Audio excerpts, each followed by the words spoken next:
The Drexar attacked at dawn. They came in waves, thousands of insectoid warriors pouring across the open ground toward the human defenses. Their bodies were armored in natural chitin that could stop most small weapons. Their claws could cut through steel. Their jaws could crush bone. Corvus watched from behind a barricade as the first wave hit the walls. The sound was terrible. Weapons fire and screaming, and the wet crunch of bodies colliding. He activated his personal shield, a device that would protect him from any harm. He was an observer. He was supposed to remain safe. The humans had no such technology.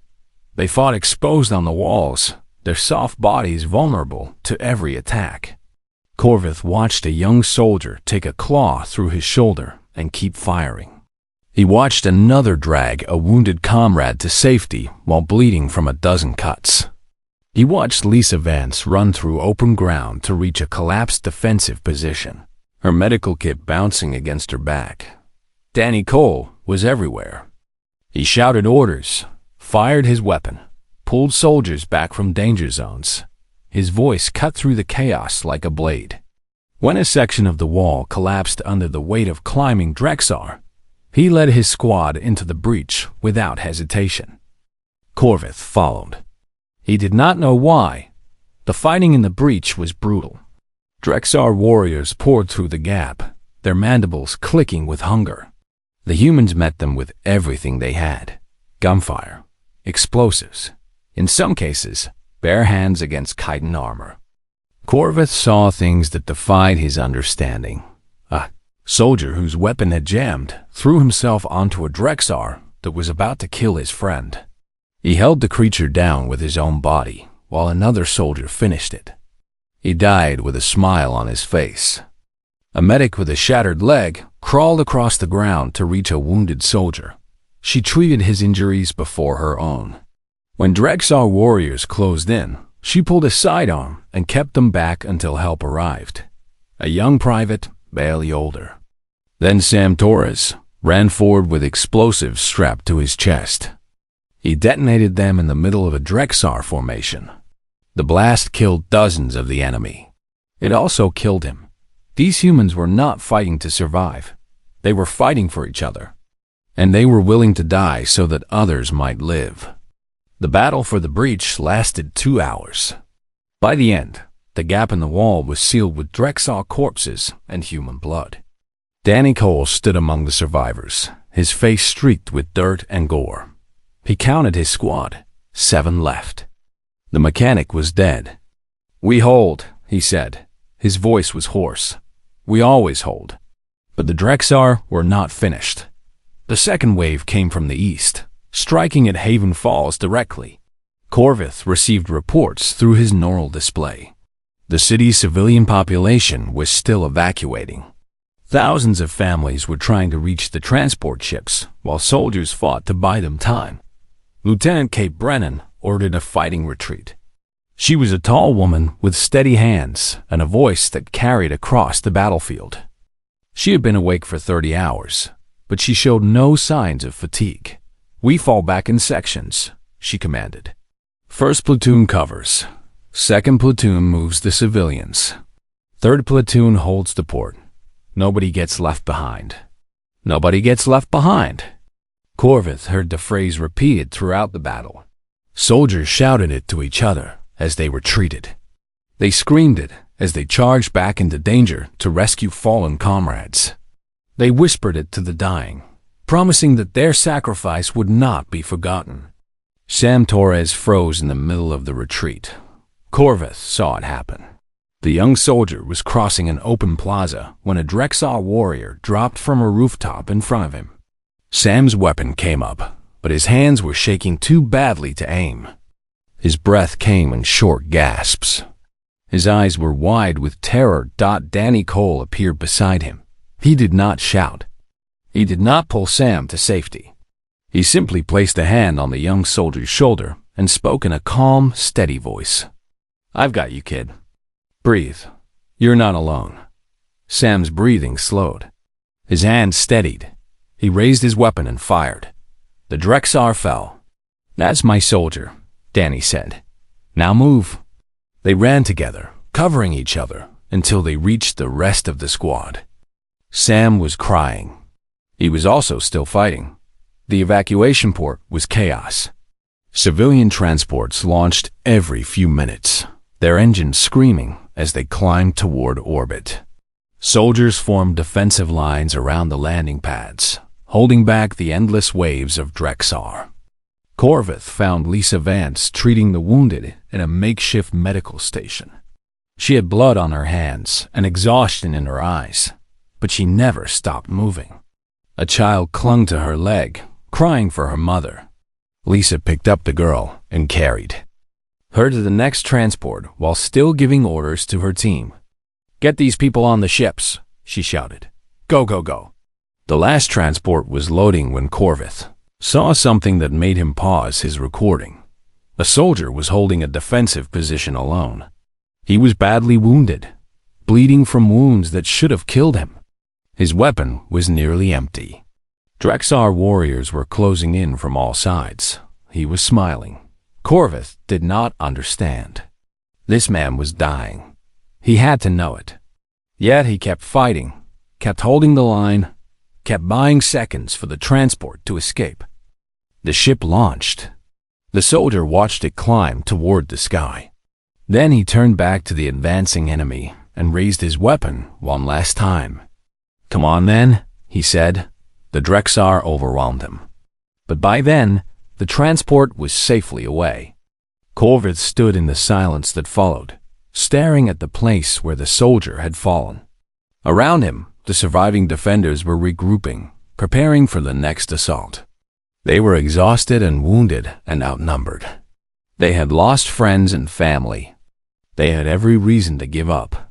They did not give up. Danny Cole appeared beside him. His face was grim. "We've got a problem." Corvith followed his gaze to the eastern sky, where smoke was rising. His neural display provided the details. One of the evacuation transports had been hit. It had crashed 2 kilometers behind enemy lines. 300 civilians were on board. Most of them were children. Lieutenant Brennan gathered the surviving officers. Her voice was flat and tired, but her eyes burned with determination. "We're going to get them back," she said. A murmur ran through the assembled soldiers. Going behind enemy lines was suicide. Military doctrine said so. Common sense said so. Every piece of logic Corvith possessed, so every soldier in the company volunteered. Corvussan had watched 17 species die. He had documented their final battles, recorded their last words, and filed reports on their extinction with the cold precision expected of a Varati cultural analyst. For 300 years, he had served the collective as an observer of war. He had seen empires fall and civilizations burn. None of it had touched him. The Varati had removed such weaknesses from their species long ago. When High Curator Thisival summoned him to the observation chamber on Vareth Prime, Corvith expected another routine assignment. He was not disappointed. "The humans are at war," Thisival said. Her voice carried no emotion, as was proper. "The Drexar horde has attacked their outer colonies. We require documentation." Corvith reviewed the data streaming across his neural display. Humans, a young species, barely 3 centuries into space travel. Soft bodies, short lifespans, emotional to the point of dysfunction. He had studied them briefly during his training, but they had never warranted serious attention. "How long do we expect them to last?" Corvith asked. "Our projections suggest complete extinction within 2 cycles. The Drexar outnumber them significantly, and human technology is inferior." Thisival's dark eyes reflected the cold light of distant stars. "This should be a simple observation. Document their fall. Record any behaviors of scientific interest. Return when it is finished." Corvith accepted the assignment with a slight bow.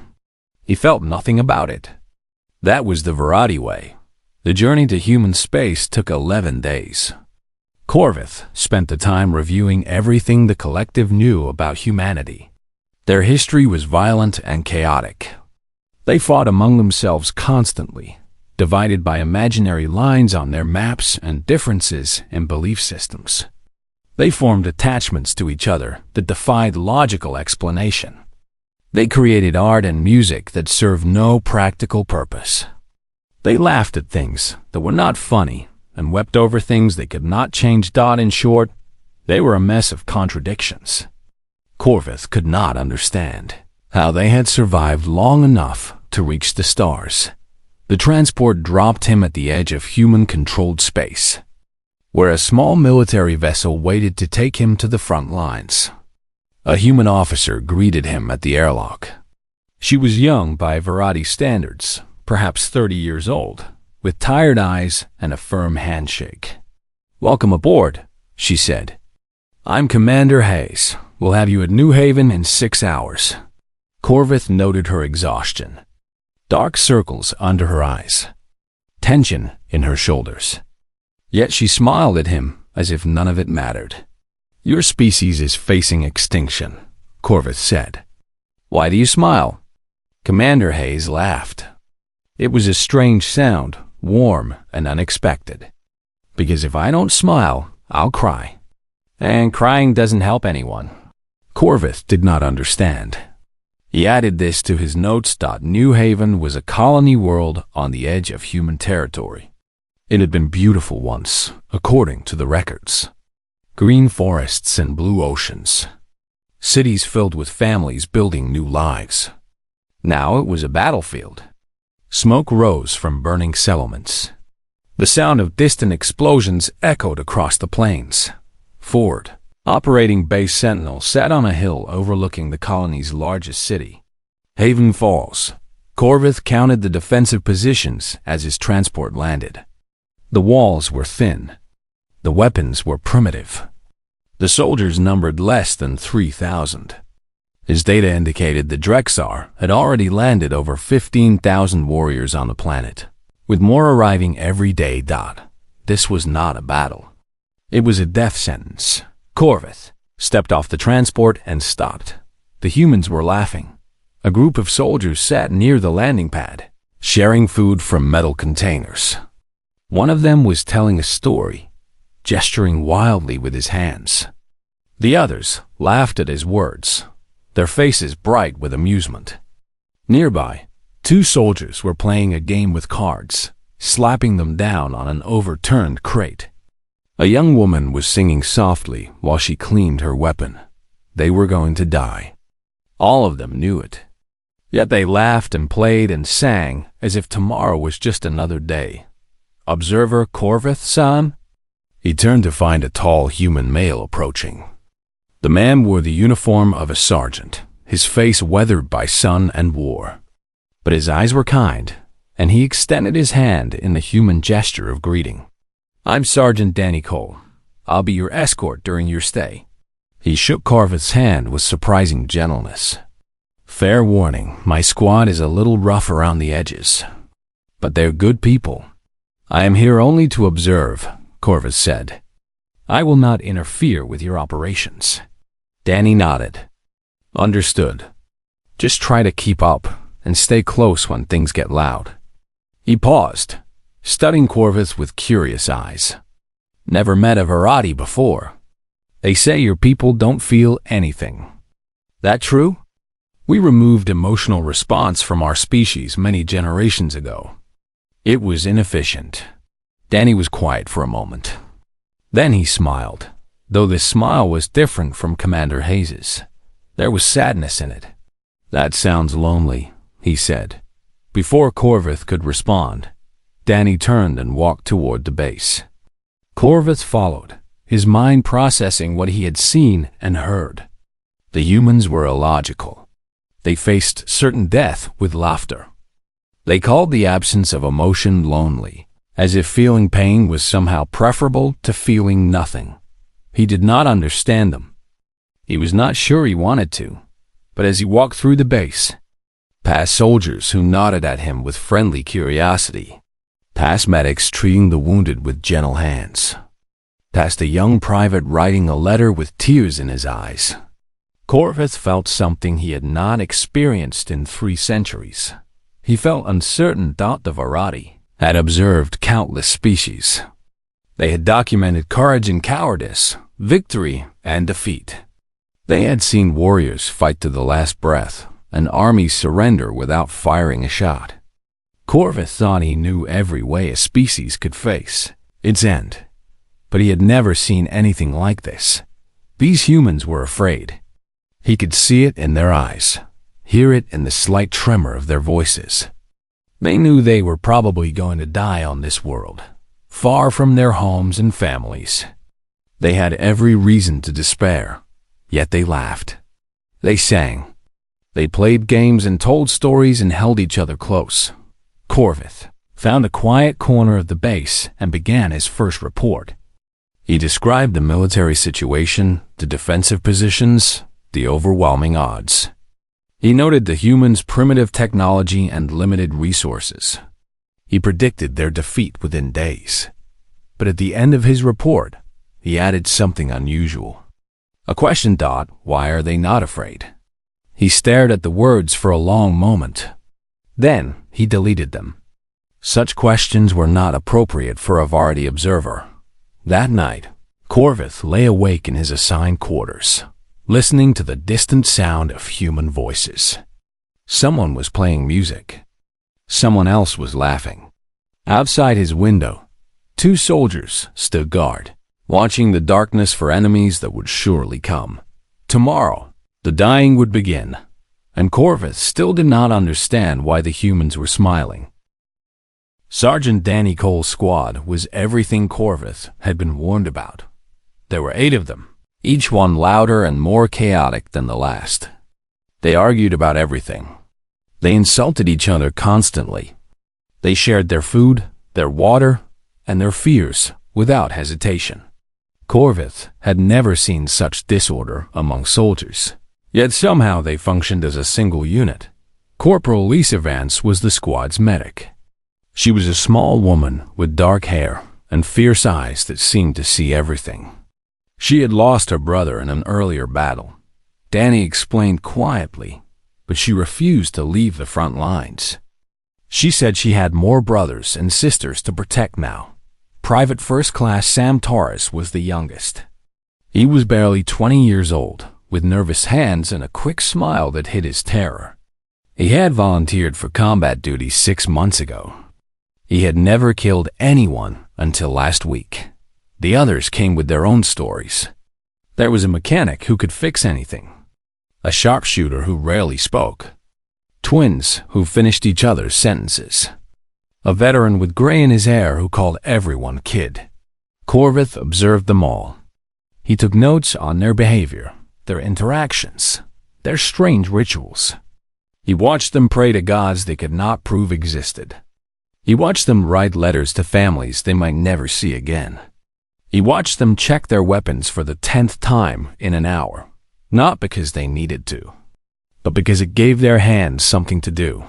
On his second day at the base, Corvus joined the squad for morning patrol. They moved through the forests outside the defensive perimeter, watching for Drexar scouts. The air was thick with smoke from distant fires. "You really don't feel anything?" Sam asked him during a rest break. The young soldier offered Corvus water, which he declined. "Not happy, not sad, not scared?" "Correct," Corvus said. Emotional response was deemed inefficient. Our ancestors removed it through genetic modification. Sam thought about this for a moment. But if you can't feel happy, what's the point of being alive? Corvus had no answer. He added the question to his notes. That evening, Lisa Vance sat beside him at the meal hall. She ate quickly, like someone who expected to be interrupted at any moment. Her hands were steady, but Corvus noticed a slight tremor when she mentioned her brother. "His name was Marcus," she said. "He was always braver than me. Always the first one into danger, the last one out." She smiled, but there was pain in it. "I used to hate him for it. Now, I understand." "Understand what?" "Why he did it." why he risked himself for others. Lisa looked at the soldiers around them. These people are my family now. I would die for any of them, and they would die for me. She turned to Corvus with curious eyes. Do your people have families?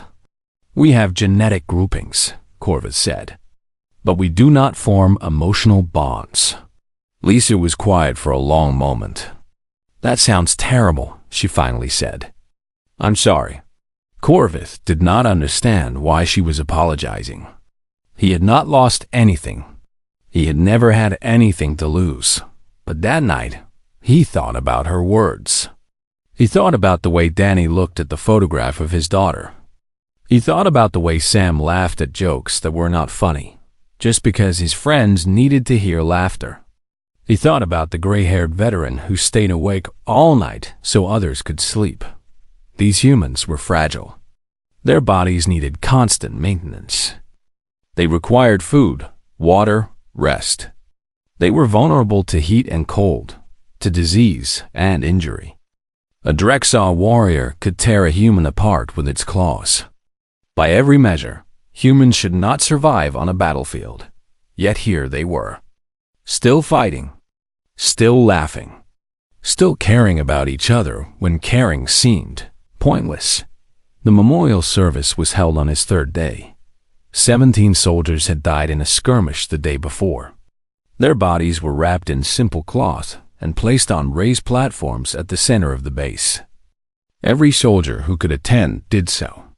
Even the wounded came, supported by their comrades. There were no speeches about glory or victory. Danny Cole spoke simply about the dead. He said their names. He shared memories. He wept openly, and no one looked away. Corvus watched Lisa Vance cry into the shoulder of the veteran. He watched Sam Torres clutch his weapon so tightly his knuckles turned white. He watched soldiers who had lost friends reach out to hold each other, drawing strength from shared grief. Then the service ended.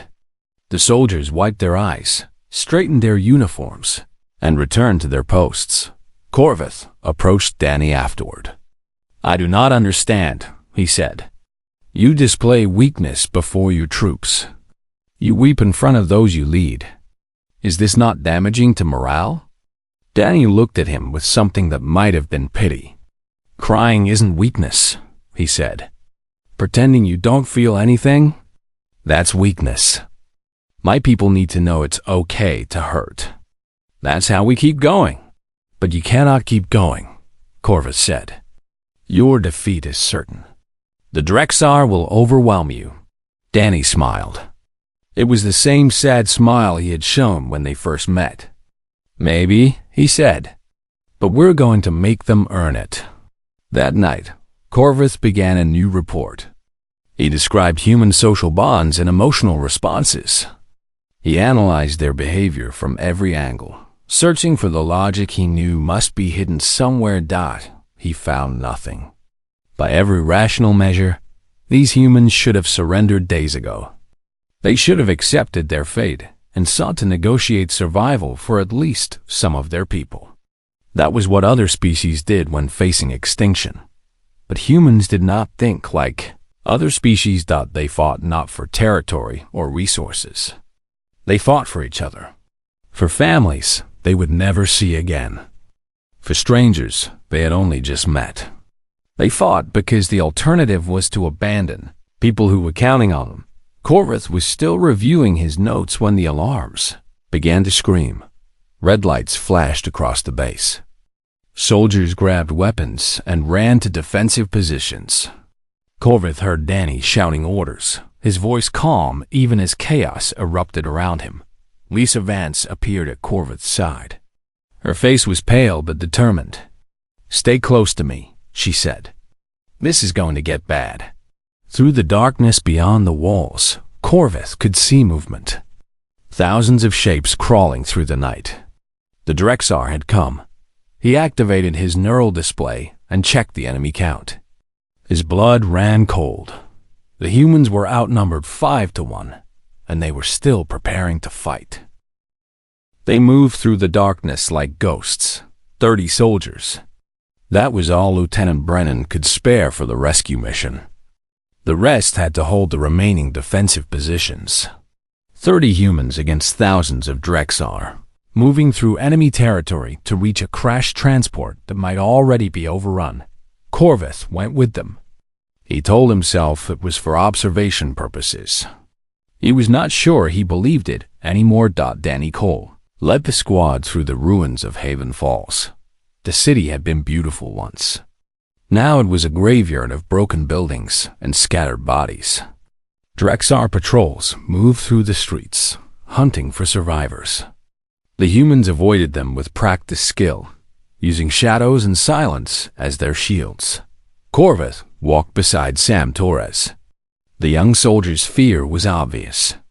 His hands trembled. His breathing was too fast.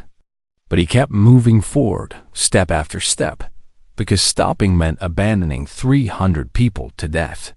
"Why are you here?" Corvus asked quietly. "You are terrified. You know you might die." Sam thought about the question for a long moment. "Because someone has to be," he finally said. "Those kids on that transport are scared too. They're waiting for someone to help them. I can't just leave them there." "But you do not know them. They are strangers." Sam shook his head. "They're human. That's enough." Corvus added this to his observations. He was beginning to understand something, though he could not yet put it into words. They reached the crash site just before dawn. The transport had come down in a clearing on the edge of the forest. Its hull was torn open, smoke still rising from the engines. Bodies lay scattered around the wreckage. Some were Drexar. Most were human, but there were survivors. Inside the broken hull, 300 civilians huddled together in the darkness. They were wounded and terrified, but they were alive. A handful of soldiers had survived the crash and refused evacuation. They had held the defensive perimeter through the night, fighting off wave after wave of Drexar attackers. Their leader was a corporal with a bandaged head and a broken arm. He saluted Lieutenant Bren with his good hand. "We held, ma'am," he said. "Told them you would come." Brennan gripped his shoulder. "We always come." Lisa Vance was already moving through the survivors, treating the most critical injuries first. She had not slept in over 30 hours. Her hands were steady anyway. She spoke softly to frightened children, calming them even as she stitched their wounds closed. A little girl tugged at her sleeve. "Are we going home now?" Lisa smiled at her. "Yes, sweetheart. We're going home." Corvus watched her work. He watched Danny Cole organize the soldiers into defensive positions. He watched Sam Torres help an elderly woman to her feet, carrying her supplies so she could walk faster. He watched humans doing the impossible, simply because giving up was not something they knew how to do. The Drexar found them at dawn. The first scouts appeared at the edge of the clearing, their mandibles clicking as they assessed the situation. More followed, dozens, then hundreds. They surrounded the crash site, cutting off any hope of escape. Lieutenant Brennan gathered her soldiers. Her face was calm, but Corvus could see the truth in her eyes. She knew this was the end. "We hold until reinforcements arrive," she said. Danny Cole stepped forward. "Ma'am, there are no reinforcements. Everyone else is defending the port." Brennan nodded slowly. "Then we hold anyway. We give these people every second we can." Nobody argued. Nobody ran. They took their positions around the survivors and prepared to die. Corvus felt something stirring in his chest. He did not recognize the sensation. It was uncomfortable, like a weight pressing against his heart. He had observed 17 species face extinction. He had never felt anything. He felt something now. The Drexar attacked in force. They came from all sides, a wave of chitin and claws that threatened to overwhelm the thin human line. The soldiers met them with everything they had. Gunfire echoed through the clearing. Explosions ripped through the enemy ranks. Humans fell, but others stepped forward to take their place. Danny Cole fought like a man possessed. He was everywhere at once, plugging gaps in the line, dragging wounded soldiers to safety, leading counterattacks against the strongest Drexar pushes. His voice never wavered. "Hold the line. They're counting on us. Hold the line." Sam Torres stood beside him. The young soldier was still afraid. Corvith could see it in every movement, hear it in every breath. But he did not run. He fired his weapon until it was empty, then picked up another from a fallen comrade and kept firing. Lisa Vance moved through the chaos, treating wounds even as the battle raged around her. She saved a life, then another, then another. When a Drexar warrior broke through and lunged at a group of children, she stepped between them and emptied her sidearm into its face. The line was failing. Corvith could see it. Too many Drexar, not enough humans. They had minutes left, maybe less. Danny Cole found him behind the barricade. Blood covered half his face. He was smiling. "Hey, observer. Guess this is it." Corvith did not know what to say. For 300 years, he had watched species die. He had never felt the weight of it. Now that weight was crushing him. "I do not want you to die," he said. Danny's smile softened. "Nobody does. But some things are worth dying for." He gestured at the civilians behind them. "These people are worth dying for. My squad is worth dying for. That's what you don't understand about us, Corvith. We're not fighting because we think we'll win. We're fighting because we love each other." Before Corvith could respond, a new sound filled the air. Engines.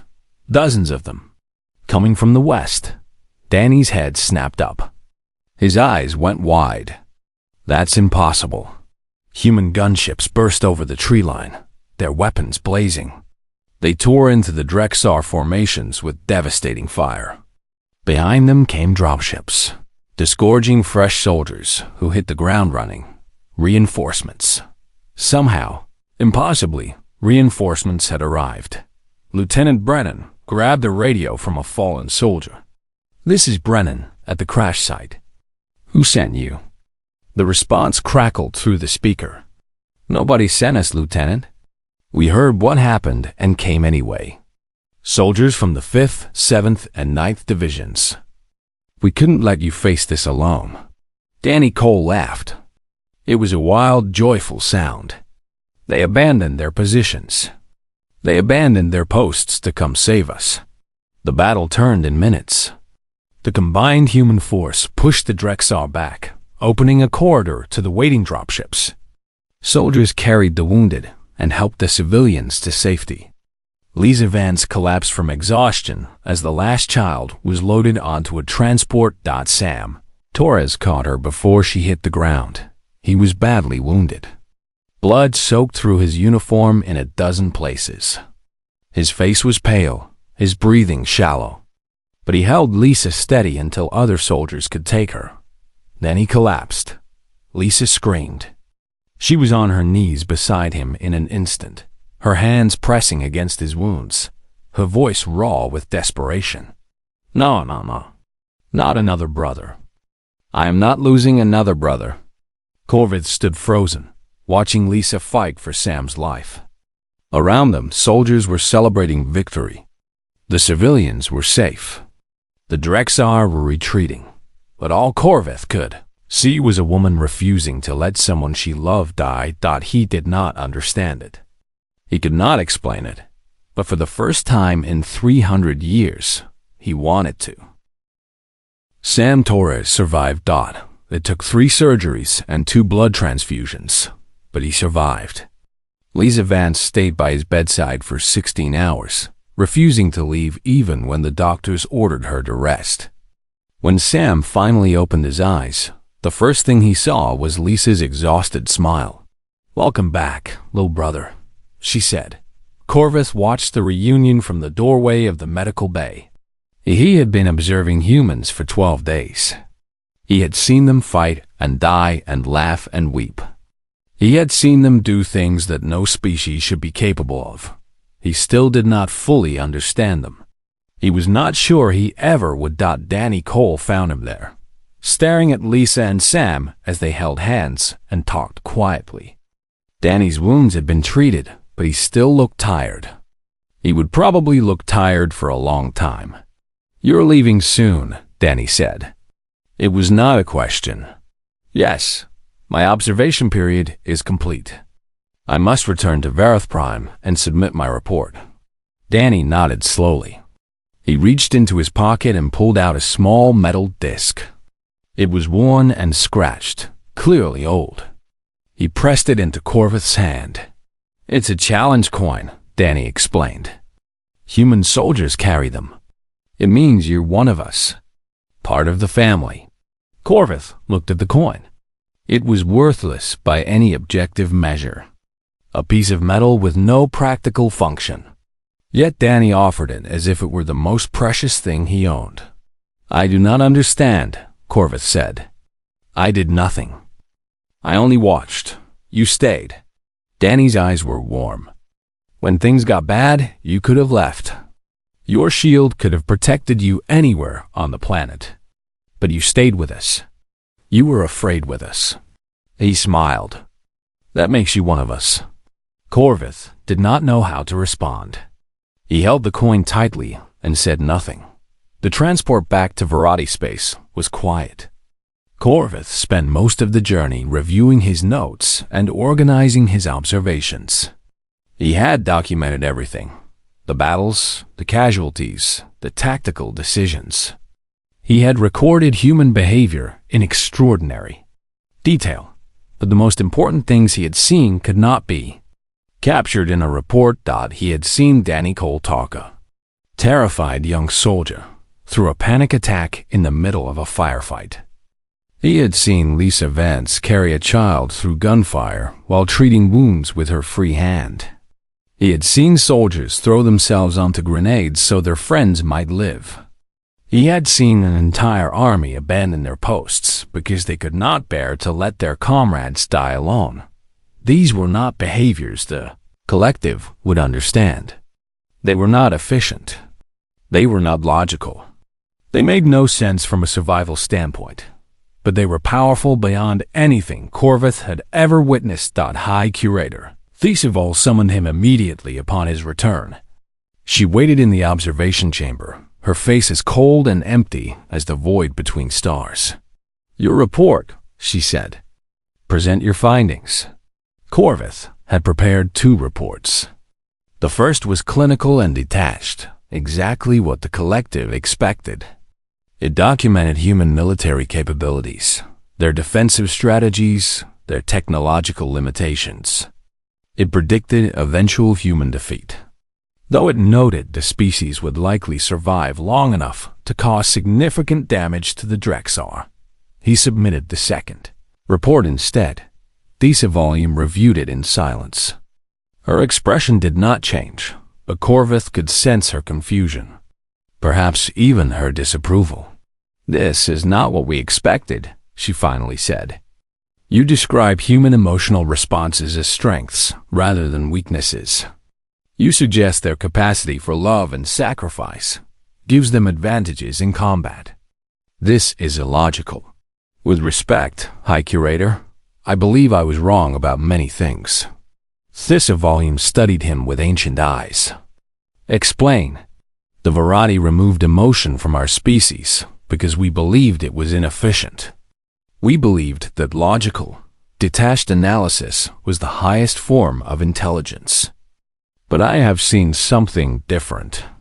Corvith thought of Danny Cole's calm voice in the chaos, Lisa Vance's fierce determination, San Torres's trembling hand still holding a weapon. Humans are not weak because they feel fear. They are strong because they feel it and fight anyway. Their love for each other is not a vulnerability. It is a weapon more powerful than any technology. They do not fight for territory or resources. They fight for each other, and that makes them impossible to defeat. Thesival was quiet for a long moment. When she spoke, her voice was cold. "Your report is rejected. You have clearly been compromised by emotional contamination. You will undergo rehabilitation to restore proper variety perspective. Corvith had expected this. He did not argue. He simply bowed and left the chamber. That night, in his private quarters, Corvith sat alone in the darkness. The walls around him were empty and sterile. No photographs. No letters from loved ones. No memories of laughter or shared meals or hands held in fear. He was 300 years old. He had witnessed 17 species die. And until 12 days ago, he had never felt anything at all. He pulled out the challenge coin Danny had given him. It was just a piece of metal. It meant nothing. It meant everything. He thought of Lisa Vaughn screaming that she would not lose another brother. He thought of Sam Torres asking what the point of living was if you could not feel happy. He thought of the soldier who died smiling because his death meant others would live. The Verati had built a perfect society. They had eliminated suffering by eliminating feeling. They observed the universe with perfect clarity, unmarred by emotional bias.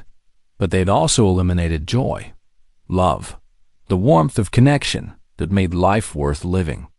They had become perfect observers of existence rather than participants in it. Corvith understood now. He even sent to document the weakness of humanity.